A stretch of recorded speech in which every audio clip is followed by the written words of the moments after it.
ಒಂದಾನೊಂದು ಕಾಲದಲ್ಲಿ ಕಾಡು ಬಳಿಯ ಹಳ್ಳಿಯಲ್ಲಿ ಜನರು ಹಸುಗಳನ್ನು ಮೇಯಲು ಕಾಡಿಗೆ ಕಳಿಸುತ್ತಿದ್ದರು. ಅಲ್ಲಿ ಒಂದು ಕ್ರೂರ ಹುಲಿ ವಾಸಿಸುತ್ತಿತ್ತು. ಯಾವ ಹಸು ಹಾದಿ ತಪ್ಪಿದರೂ ಅದು ಅದರ ಬಲಿಯಾಗುತ್ತಿತ್ತು. ಒಂದು ದಿನ ಹಸುಗಳ ಗುಂಪಿನಲ್ಲಿ ಇದ್ದ ಒಂದು ಶ್ವೇತ ಹಸು ಪುಣ್ಯಕೋಟಿ ತನ್ನ ಕರುಗೋಸ್ಕರ ಹುರಳಿ ಹೋದು. ಒಬ್ಬಟಿಯಾಗಿ ಕಾಡಿನಲ್ಲಿ ಉಳಿದ ಅವಳಿಗೆ ಎದುರಾದದು ಕಾಡಿನ ಹುಲಿ. ಓ ಹಸು, ನೀನು ನನ್ನ ಆಹಾರ, ನಾನು ನಿನ್ನ ತಿನ್ನಲೇಬೇಕು. ಅದನ್ನು ಕೇಳಿದ ಪುಣ್ಯಕೋಟಿ ಹಸು, ಓ ಹುಲಿರಾಯ, ನನಗಿಷ್ಟು ಅವಕಾಶ ಕೊಡಿ. ನಾನು ನನ್ನ ಕರುವಿಗೆ ಹಾಲು ಕುಡಿಸಿ ಅವರನ್ನು ವಿದಾಯ ಹೇಳಿ ಮಾತಿನಂತೆ ನಿಮ್ಮ ಮುಂದೆ ವಾಪಸ್ಸು ಬರುತ್ತೇನೆ. ನಾನು ಸುಳ್ಳು ಹೇಳಲಾರೆ. ಹುಲಿ ಅಚ್ಚರಿಗೊಂಡಿತು.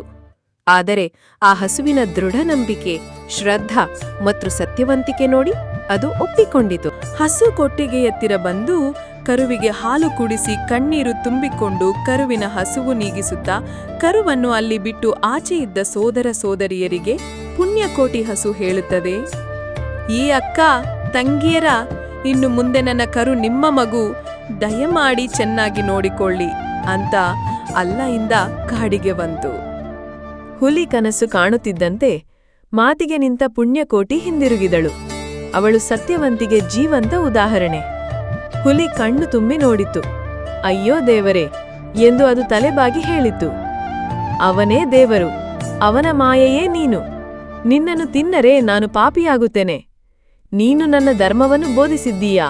ಹುಲಿ ಪುಣ್ಯಕೋಟಿಯನ್ನು ಬಿಡುತ್ತದೆ. ಆ ಬಳಿಕ ಅದು ಬೆಟ್ಟದಿಂದ ಹಾರಿ ಆತ್ಮತ್ಯಾಗ ಮಾಡುತ್ತದೆ.